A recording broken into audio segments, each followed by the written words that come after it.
was aware of the fire that burned in my heart, in my mind, in my soul. La la la la, la la la la, la la la.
So Uriah Heep and July Morning. I remember you saying, Owen, that that was one of the records you first heard on Tommy Vance's Rock Show many years ago. Oh, yeah. Back in the day, back in the late 70s when I was probably about one. No. I used to avidly listen to old Tommy Vance on Friday nights.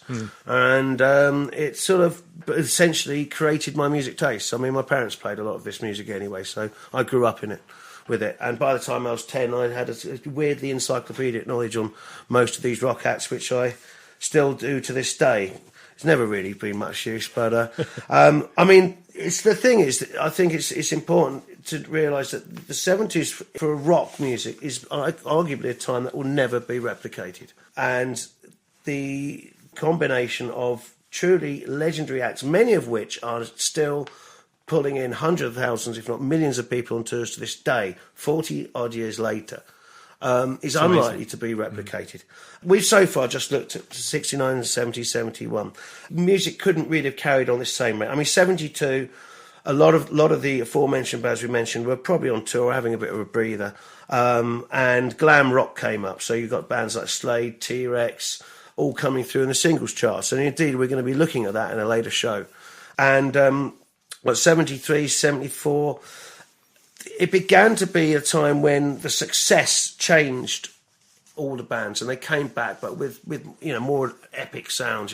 They wanted orchestras this time, or great big concept albums. And progressive rock, of course, was hitting its peak, and that's another area we're going to be looking at in an extended series. But for the last few bands we're going to look at now, I've chosen another band which actually has Paul Rodgers, the singer from the earlier Free song. And he returned to action, to sort of duty, as it were, in the middle of 74. Free had imploded, and Paul Rodgers had hooked up with Peter Grant, who's Led Zeppelin's manager, feared manager. And they basically put together this sort of supergroup type of band with Mick Ralphs, and Simon Kirke was in there from Free as well. And it is a good example of how incestuous the whole industry was in the UK, particularly. They all knew each other. They all drank together. If they split up with each other, they'd probably go and have another jam with 8 other members. I mean, countless of the stories of Led Zeppelin jam, half a Led Zeppelin jam, half a Black Sabbath, half a Jamie Summer Free. It'd be great to get hold of some of those songs. Yeah.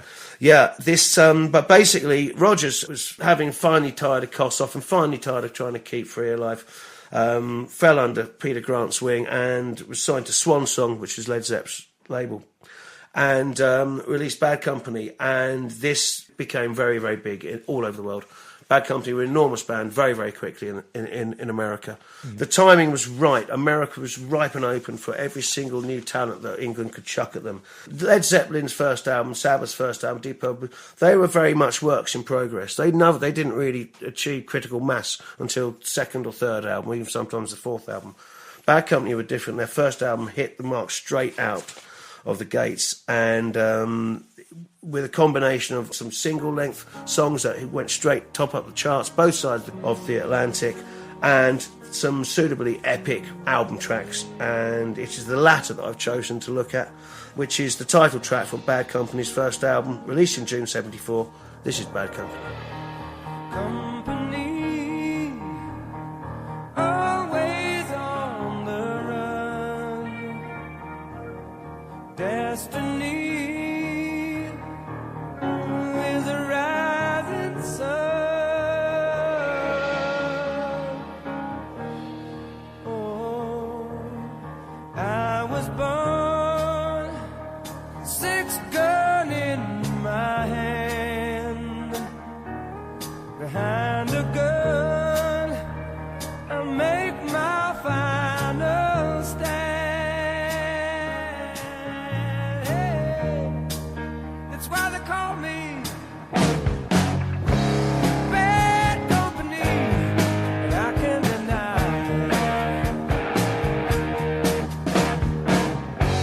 Bad Company till the day I die. Till the day I die. Till the day I die.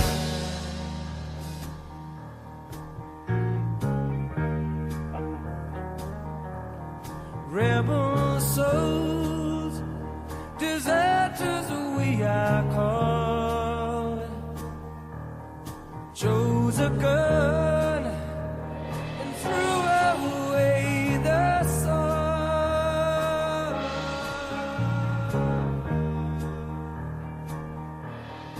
Now these towns, they all know our name. 6 gun sound is our claim to fame. I can hear them say, Bad Company, and I won't deny.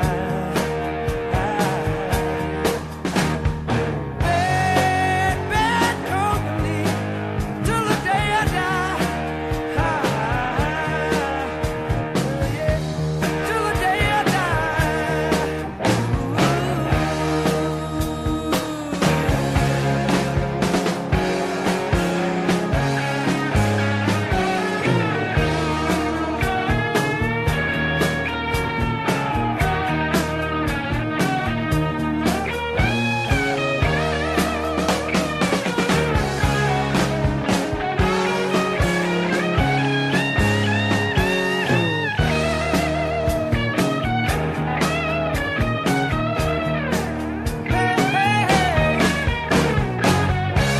Bad Company, I can't deny.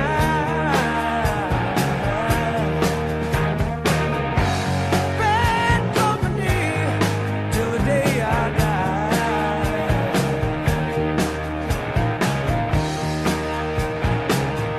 I said,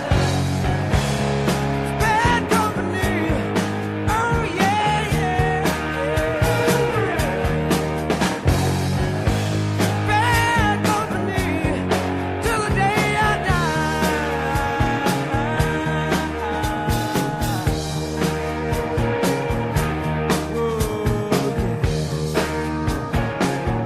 Tell me young and I'm free.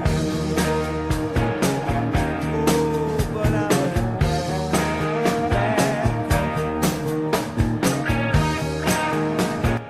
So the title track from Bad Company's 1974 album. We were talking about that time period from the late 60s right the way through into the 70s, and there seemed to be a lull 72, 73, when the bands went off and sort of got themselves together again and sort of recreated themselves.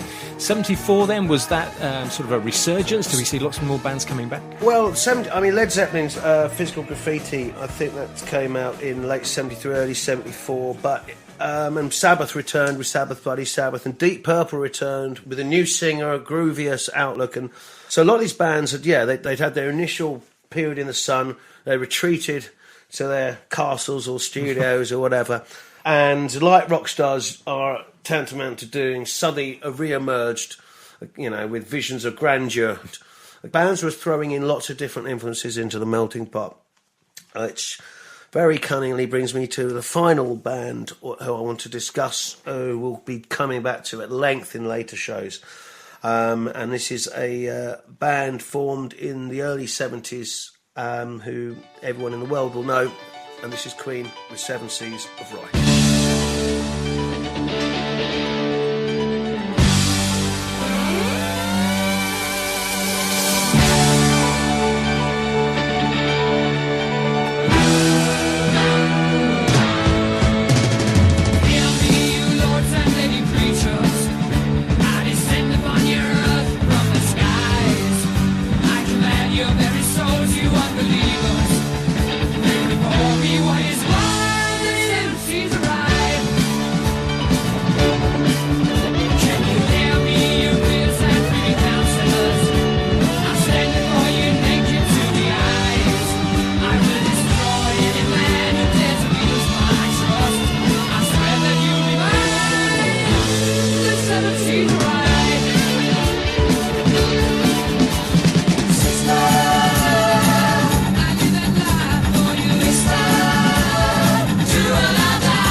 So Freddie Mercury at his best, 7 Seas of Rye from Queen, and you seem to be saying then, Owen, at the very heart of Queen, they were a rock band.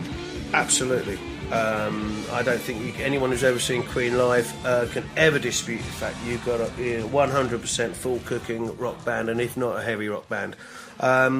Remember they started in their first albums, and Queen 2 and Sheer Heart Attack, they were predominantly a riffing hard bunch of rockers. Yeah, sure, with the advent of Bohemian Rhapsody and later experiments and things like Another One Bites the Dust, they may have brought in other elements and even some reggae and classical things, but they were a band who really eventually superseded all genres. They were simply Queen. And no expose, no show, call it what you will, that looks at 70s rock or even 80s rock can possibly not look at Queen. They epitomised stadium rock and would come to rule the roost for decades. So they earned their laurels in our Legends of Rock, and today we featured The Who, Led Zeppelin, Deep Purple, Black Sabbath, Bad Company, Uriah Heep. Have I left anybody out? Well, we've no. It sounds like most of it. Deep Purple, of course. Yep. And the next show, we're basically we're gonna look over and see what happened the other side of the pond. There was an equally fertile, if rather different, rock explosion happening in the States from 69 to 74, and that's where we're going to be turning our attention to in the next show. So for those about a rock, we'll see you the same time next week. MK Pulse proudly sponsors Secklow Sounds. MK Pulse is Milton Keynes' local magazine, bringing helpful information on food, health, fashion, money, travel, culture and much more to 84